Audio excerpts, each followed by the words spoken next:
अब बात सियासत की करते हैं। चुनाव करीब आते जा रहे हैं, लेकिन कई राज्यों में विपक्षी दलों के गठबंधन इंडिया में शामिल घटक दलों में दूरियां बढ़ती दिख रही हैं।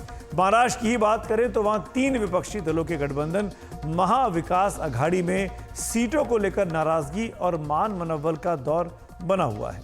राज्य में महाविकास अघाड़ी में सीटों के बंटवारे का औपचारिक ऐलान होने से पहले ही शिवसेना उद्धव बाला साहब ठाकरे दल ने अपनी लिस्ट एक तरफा जारी कर दी। इससे उसके दोनों साथी कांग्रेस और एनसीपी शरद चंद्र पवार के लोगों में गुस्सा है और वो नाराज हो गए हैं। उनके कार्यकर्ताओं ने विरोध प्रदर्शन करके ये जाहिर भी आज कर दिया है।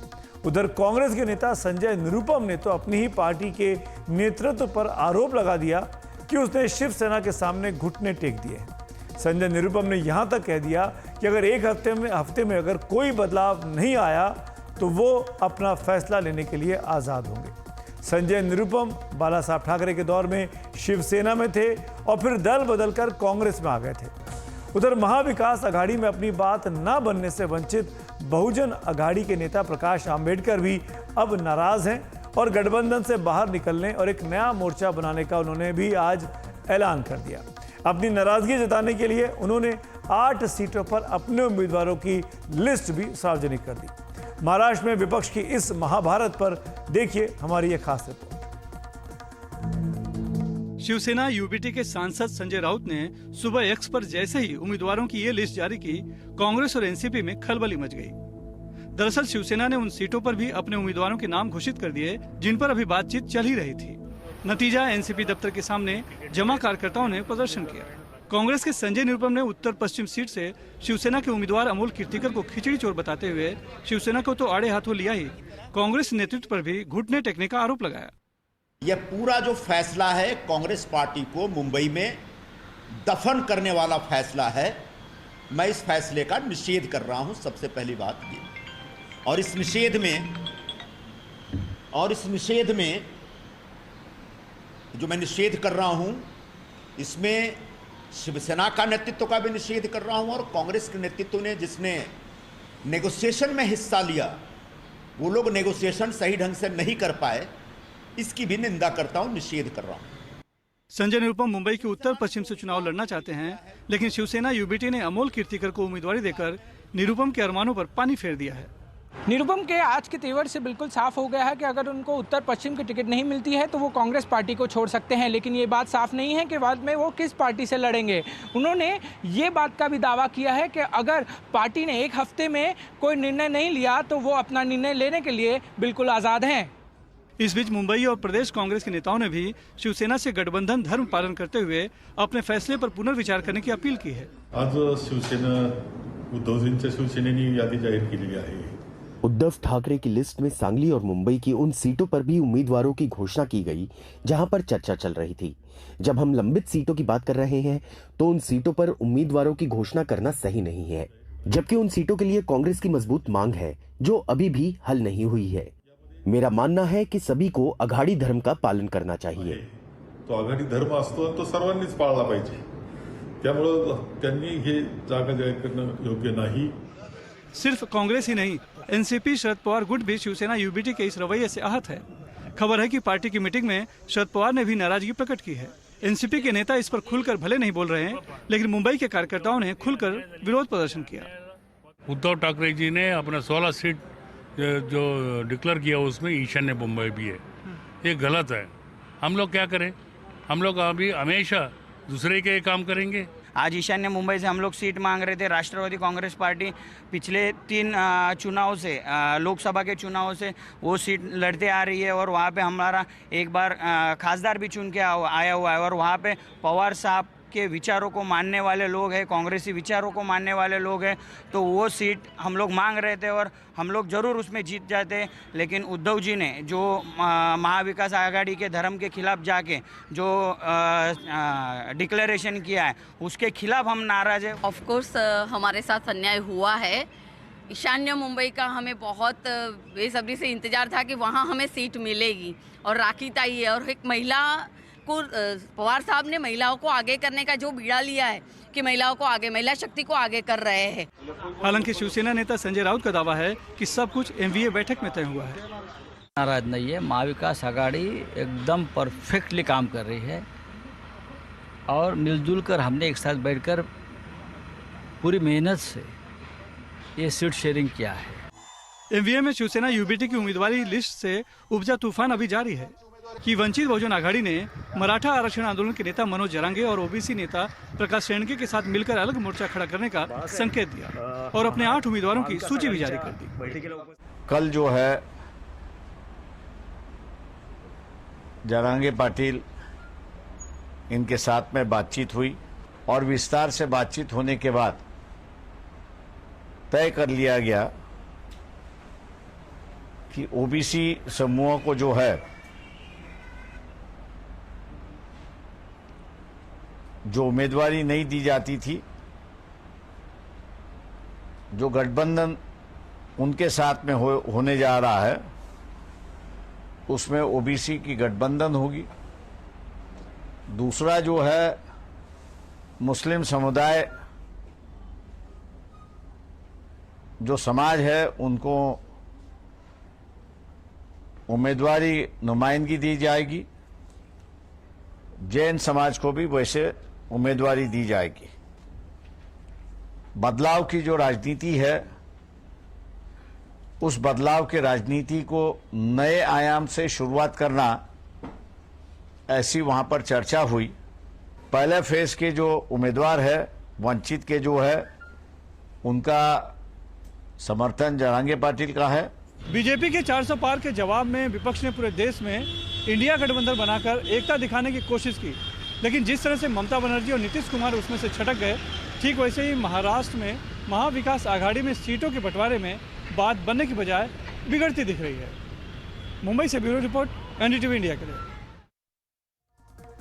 महाराष्ट्र में विपक्षी गठबंधन में इस तकरार पर बात करने के लिए हमारे साथ हैं वरिष्ठ पत्रकार विजय चोरमारे साहब।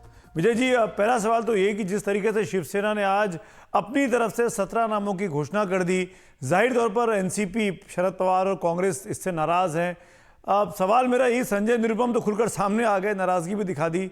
सवाल है कि क्या इस तकरार को आप कैसे देखते हैं? क्या ये गठबंधन आगे मुश्किल में पड़ रहा है, टूट सकता है? देखिए, इंडिया अलायंस में कुछ मतभेद जरूर दिखते हैं, मगर कुछ जो जैसी दरार जैसी कोई बात होगी मुझे नहीं लगता। एक बात सही है, संजय निरुपम जो स्टेटमेंट कर रहे हैं उसके हिसाब से कि देखिए 2009 के लोकसभा चुनाव में मुंबई की सभी सीटों पर कांग्रेस के उम्मीदवार चुन के आए थे और आज 2024 में मुंबई में कांग्रेस को एक भी जगह नहीं छोड़े, सारी सीटों पर शिवसेना ने अपने उम्मीदवारों का ऐलान किया है। इसलिए मुंबई से कांग्रेस का चुनाव निशान ही नहीं दिखेगा। एक उत्तर मुंबई की सीट बाकी बचे जहां पे उम्मीदवार की घोषणा होनी बाकी है और संजय राउत सुबह बोले हैं कि वहां पे हम कुछ चुनाव उम्मीदवार खड़ा करेंगे, मगर मुझे लगता है उत्तर मुंबई की सीट कांग्रेस लड़ेगी और वहां कांग्रेस का उम्मीदवार रहेगा। मगर एक बात सही है कि मुंबई की सारी सीटों पर शिवसेना ने अपने उम्मीदवारों का ऐलान करके कांग्रेस का यहाँ से निशान मिटा दिया है। लेकिन विजय जी, सवाल आपने कांग्रेस की किया, मैं संजय निरुपम की करता हूं जो आज खुलकर आ गए, जिन्होंने आज प्रेस कॉन्फ्रेंस की। अगर बदलाव नहीं हुआ तो संजय निरुपम आपको क्या लगता है क्या कर सकते हैं? अगर मुंबई से उन्हें सीट नहीं मिलती है नॉर्थ वेस्ट से, तो क्या किसी दूसरी पार्टी का हाथ थाम सकते हैं? संजय निरुपम जो बातें कह रहे हैं वही सही है, मगर पिछले कुछ दिनों से यही चर्चा चल रही है कि जो अमूल जिस सीट के लिए संजय निरुपम अपने दावेदारी कर रहे हैं उसी सीट पर शिवसेना ने सबसे पहले, मुझे लगता है 3 हफ्ते पहले ही अपने उम्मीदवार का ऐलान किया। अधिकृत ऐलान आज किया हो, मगर अमोल कीर्तिकर उनका नाम उद्धव ठाकरे ने 3 हफ्ते पहले वहां से घोषित किया है और तब से ये संजय निरुपम की नाराजगी चल रही है। संजय निरुपम वहां से लड़ना चाहते हैं, मगर ऐसी भी चर्चाएं होती रही कि संजय निरुपम बीजेपी में जाके वहां उस सीट पर बीजेपी की तरफ से, बीजेपी की कैंडिडेट की तरफ से लड़ सकते हैं। मगर और दूसरी बात यह है कि अगर जो कांग्रेस के पुराने नेता है उन्हें बीजेपी में जाने के लिए दिक्कत है तो उनके लिए बीच में दो पड़ाव है। एक पड़ाव है एकनाथ शिंदे की शिवसेना का और दूसरा पड़ाव है अजित पवार की राष्ट्रवादी कांग्रेस का यानी एनसीपी का। इसलिए वो बीजेपी से लड़ेंगे, अगर बगावत करना चाहते हैं तो या शिंदे की शिवसेना में जाके वहां से लड़ेंगे, या वो भी उन्हें कंफर्टेबल एनसीपी रहेगी वहां से लड़ेंगे, वो देखा जाएगा। मगर 3 हफ्तों से यही नाराजगी की बातें चल रही है।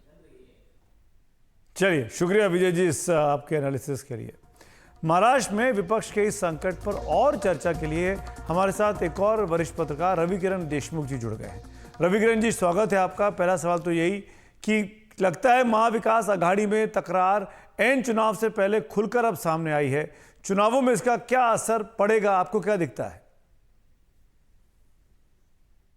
देखिए, ऐसा है कि काफी दिनों से इनका आपस में तो डिस्कशन, चर्चा, मीटिंग चल ही रही थी। और आपने भी देखा होगा कि कई बार दिल्ली से भी आए हुए कुछ लोगों ने महाराष्ट्र में, मुंबई में आने के बाद उद्धव ठाकरे से मीटिंग किया था। जैसे अभी रमेश चन्नीथला, जो महाराष्ट्र के लिए कांग्रेस के एआईसीसी के ऑब्जर्वर हैं, वो मुंबई आए थे, वो मातोश्री पे चले गए, उन्होंने उद्धव ठाकरे से बात की। उसके पहले मैं आपको याद दिला दूं कि सी वेणुगोपाल जो हैं, जो एआईसीसी पे काफी अहम भूमिका निभाते हैं, वो भी मुंबई आए थे, वो भी मातोश्री पे गए थे। एक जो फर्क मुझे नजर आता है एज ए जर्नलिस्ट, वो ऐसा है कि दिल्ली की जो लाइन है इनकी, वो एक अलग तरीके से चल रही है, और महाराष्ट्र की जो लोकल पॉलिटिक्स की लाइन है वो अलग तरीके से चल रही है। आज का भी फर्क देखिए। आज महाराष्ट्र में कांग्रेस के कुछ नेताओं ने, जैसे आपने संजय निरुपम का नाम लिया, उन्होंने जाहिर रूप से ये कहा कि कांग्रेस को सोचना चाहिए कि उत्तर पश्चिम मुंबई जो है, मुंबई का एक अच्छी कॉन्स्टिट्यूंसी है, उसके बारे में कांग्रेस ने निर्णय लेना चाहिए, और उन्होंने 8 दिन का समय दिया। मैं आपको एक बात बता दूं, एआईसीसी से दिल्ली से कुछ रिएक्शन आया? नहीं आया। क्या दिल्ली से कांग्रेस के हेडक्वार्टर से कुछ रिएक्शन आया उद्धव ठाकरे ने जो आज जारी किया है? नहीं आया। और आपको और याद दिला दूं, 2 दिन पहले शरद पवार मातोश्री पे चले गए थे, वहां पे उद्धव ठाकरे से उनकी बातचीत हुई थी। तो मुझे लगता है कि उस मीटिंग में भी पवार और ठाकरे ने महाराष्ट्र में सीट का बंटवारा कैसे हो, इसके बारे में जरूर चर्चा की होगी। हम सुन रहे हैं कि राष्ट्रवादी शरद चंद्र पवार जो पार्टी है, उसमें कुछ नाराजगी बताई जा रही है आज की लिस्ट के बारे में, लेकिन क्या स्वयं शरद पवार ने कुछ कहा है कि ये ऐसा नहीं होना चाहिए था? उद्धव ठाकरे ने जो आज लिस्ट की घोषणा की, वो ऐसे नहीं करनी चाहिए थी? नहीं। लोकल लेवल पे अलग पॉलिटिक्स है, वरिष्ठ तम लेवल पर एक अलग अंडरस्टैंडिंग है। मुझे लगता है इस फर्क को हमने जरूर देखना चाहिए। आप कह रहे हैं कि कांग्रेस के केंद्रीय नेतृत्व की नाराजगी सामने नहीं आई है, भले ही शिवसेना की पहली लिस्ट सामने आ गई हो, लेकिन मुंबई में संजय निरुपम वरिष्ठ नेता हैं, खुलकर सामने आ गए हैं, बागी तेवर दिखा दिए हैं, मुंबई कांग्रेस के वो अध्यक्ष रह चुके हैं। उनके बयान को क्या हल्के में लिया जा सकता है? पॉलिटिक्स में क्या देखा जाता है कि कौन नेता नाराज है, उस नेता का नेटवर्क कितना बड़ा है, ये जरूर देखा जाता है। उसमें न्यूसेंस वैल्यू कितनी है, ये भी जरूर देखा जाता है। अगर कोई बड़ा नेता, जिसको मानने वाले लोगों की संख्या काफी मात्रा में, बहुत बड़ा प्रभाव वो बनाए रखते हैं अपने क्षेत्र पर, अगर वो नाराज हैं तो काफी हड़कंप मच जाता है उससे। संजय निरुपम बिल्कुल नाराज है, उन्होंने बताया है, लेकिन एक सवाल उनकी पार्टी में से ही लोग पूछ रहे हैं कि पिछले 10 साल से आप क्या कर रहे हैं, पिछले 5 साल में आपने क्या काम किया है, आप किसके टच में हो, आप क्या कर रहे हो। अब जब ऐसे सवाल अगर राजनीति में पूछे जाने लगे, तो मुझे लगता है इसमें भी काफी फर्क आ जाता है। और बिल्कुल जैसा मैंने कहा कि अगर कोई प्रभावी नेता अगर कोई ऐसी आवाज उठाता है, तो जरूर पार्टी को सोचना पड़ता है। और हम देखेंगे 1-2 दिन में कि इसमें सही मायने में संजय निरुपम की नाराजगी पर क्या कांग्रेस हाईकमान कुछ निर्णय लेती है। चलिए, बहुत बहुत शुक्रिया हमसे बात करने के लिए Ravi ji, thank you so much.